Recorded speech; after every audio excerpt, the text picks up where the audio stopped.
Starter says go, and they racing away. What looked to be a real nice beginning from that 2,000 metre marker. King Neptune in the pink silks is right there, and as expected, Dylan's Promise, the course specialist at the rail, now picks up the gallop by a half a length. Mathia Pillay is also handy in the early stages. Joshua's Crown looking to settle only 2.5 lengths off them at the rail. Gothic's back in 5th position, then comes Gold Onyx. King Jace is further back in the running. 1.5 lengths Eton Mess in the red silks gives them 7 length start. Candy Moon, white sleeves and cap. Then comes Great Rumpers, Sage Throne, and Roman Wool drops anchor. It is Dylan's Promise. All 7 in her wins have been here. She's in front by 1.25 lengths. Mathia Pillay. Joshua's Crown racing away in that 3rd position. King Neptune is back in 4th. Gothic gets onto the rail 5th, and Gold Onyx is in 6th position. Gold Onyx is giving Dylan's Promise 5 length start. King Jace 3 parts of a length away. Eton Mess, Candy Moon, Great Rumpers. Sage Throne second to last, 12-13 lengths off the tempo, and Roman Wool's got it all to do from there. Coming to the 700 metre marker, and we know Dylan's Promise, she's very useful. She's looking to skip away now. Anton Marcus now just injects the pace there by 1.5 lengths. Back in second, Joshua's Crown looks to get a bit closer. Mathia Pillay, King Neptune, Gold Onyx in the all blue silks are just biding his time. 3 lengths to make up. 400 to go as usual. Dylan's Promise comes to the outside. Look at Gold Onyx. He could still have plenty running in him with 300 metres to go. Joshua's Crown now picks up the gallop. Gold Onyx, Great Rumpus looks to run on. Candy Moon extreme outside. Gold Onyx now comes under a ride. Joshua's Crown. Candy Moon's running a race on the outside, and Great Rumpus wide open. Joshua's Crown. Great Rumpus now picks up the gallop though, and Great Rumpus going great guns out here, and it's going to be Great Rumpus. Seconds very close. King Neptune or Joshua's Crown. Candy Moon. King Jace behind these. Gold Onyx further back. Gothic.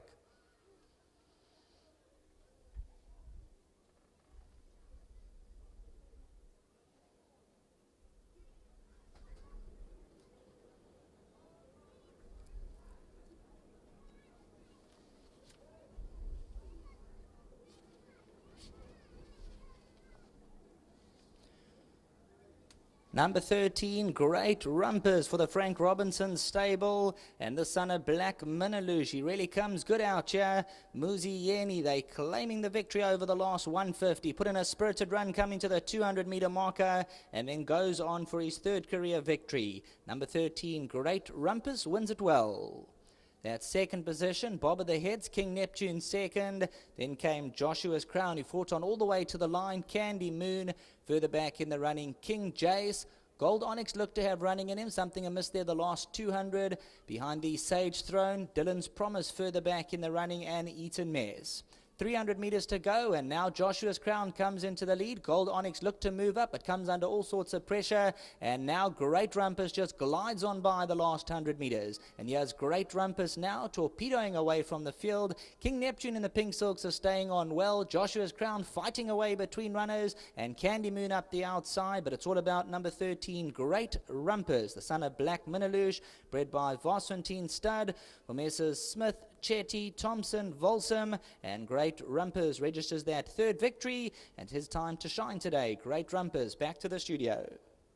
Welcome back for the presentation of the 2013 Easter Handicap, and joining us for the presentation, Director of Gold Circle, Mr. Paul Lafferty. Well done to all the winning connections. We'll get to chat to them in a bit. But first up, let's have the winning jockey, Muzi Yeni, who partnered number 13, Great Rumpus, the son of Black Minalush.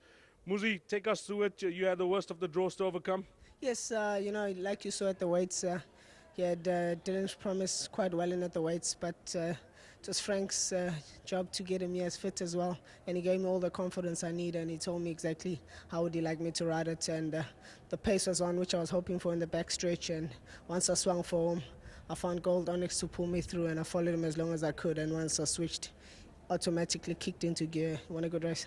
At the 400, it looked like any one of 5-6 horses could have won it, but your horse finished the best of the rest. Yes, you know, I was worried slightly about Kevin because he was also going quite comfortably on the bit. But I knew my horse hadn't unwinded him at all. I had him switched off, and once I asked him to turn on the lights, the kick was there. He excelled very, very well through them. It was a good one.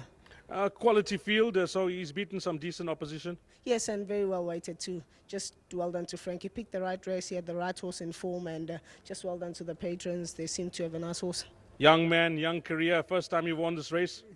No, I don't think so, but You won it before? I think I've won it before. Okay, you can't remember. You had too many winners now, Moose. But well done, well played with this, and congratulations. Thank you. Well, thank you again. Just well done to all the patrons for being here. They were full of cheers in the parade ring, and I'm just glad I brought it home. Well done to Frank as well, and well done to Winning Form.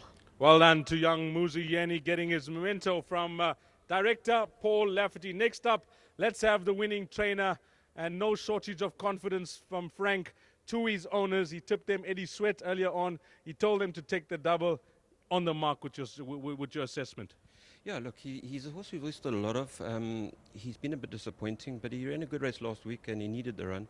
So I thought I'd take our chances. He was a bit under sufferance, but I thought he had the ability to do it if you could hold him up long enough. He's got a very short run, and Muzi rode a copybook race. You know, he got the right lead through, and he pounced at the right time. You know, he's a decent little horse. He's got a big race in him. I'm glad that you mentioned decent horse. When he started off his career, you had high hopes for him, and you seem to be on top of things now, Frank. Yeah, well, Black Manlish is my stallion, D's. You know, I love them. They take time, and you got to nurse him through, but they get there in the end. Strings looking good? Yeah, it's going all right. We haven't got a lot of horses, but we're having our winners. Well done, well played, Frank. Sorry, I just want to say well done to Neil Smith in Cape Town as well. You know, he was instrumental in running in this race. He phoned me after Sunday and said, please try and run if you can. So I said, well, let's say he takes it, and if there's anything coming up, he'll have a go at it. And so well done to him too. Well done, Frank Robinson there, the winning trainer. And talking about the owners, well done to Neil Smith, Stephen Chetty, C.F. Thompson, and of course the Volsums. And talking about the Volsums, my good mate Wendy is here to represent the owners. Wendy, come through, let's have a chat. And if you don't know this face, well, you don't know racing, and you haven't been to Pietermaritzburg. Wendy, you did not want to know. We had a long chat upstairs about this horse, and you said Frank gave you all the confidence. Frank gave us all the confidence. I'd just like to say thank you to Frank. He's had patience with this horse. We've had one or two problems with him, but he's had patience with the horse, and the horse has come on very nicely. I'd like to thank Muzi as well for a good ride. I'd like to congratulate all our partners, and especially Mr. Smith, who's not here with us today. But just coming back to the horse, Black Mandalushas are normally late maturers, and we're talking about the staying Black Mandalushas. This horse is only 4 years old. We haven't seen the best of him, but we are still going to see the best of him. We are actually aiming him at the Lonsdale stirrup at a later stage, but we race this race under sufferance, a 3 kg sufferance, but we also came in with bottom weight. Yes. And the bottom weight helped us. And I just want to say to Muzi once again, he took his instructions very perfectly from Frank. Yes. Frank said to him, don't rush the horse, and so on. Keep him where he is, and so on. The horses will fan out into the straight, and you'll get a gap. And when you get the gap, just let him go. Plan come together, perfectly planned. Now, tell me, what did that double work out to? That's the big question. Well, I'll have to put pen to paper and just check with my bookmaker, but I'm not too I sure. saw the Fenta trailer outside to collect the cash, but Wendy, to yourself and your partners, it's been a great day. You've paid your school fees in this game. Nice to see you have this Easter Handicap winner. Thanks a lot. Just to say, with Frank, over the last 3 months, we've had 5 winners. Well, it's going well. It's going well. Well done, Wendy. Thanks a lot, Dees. Well done to Wendy Volsum and all the other owners here. Number 13, Great Rumpus. And then the gentleman that takes care of Great Rumpus is Luyelo. Well done to you, Luyelo, who takes care of Great Rumpus. He's done a superb job. And talking about superb, the director looking absolutely stunning in that blazer, Paul Lafferty. Thank you for coming down and helping us with the winning presentation. And the 2014 running of the Easter Handicap belongs to number 13, Great Rumpus.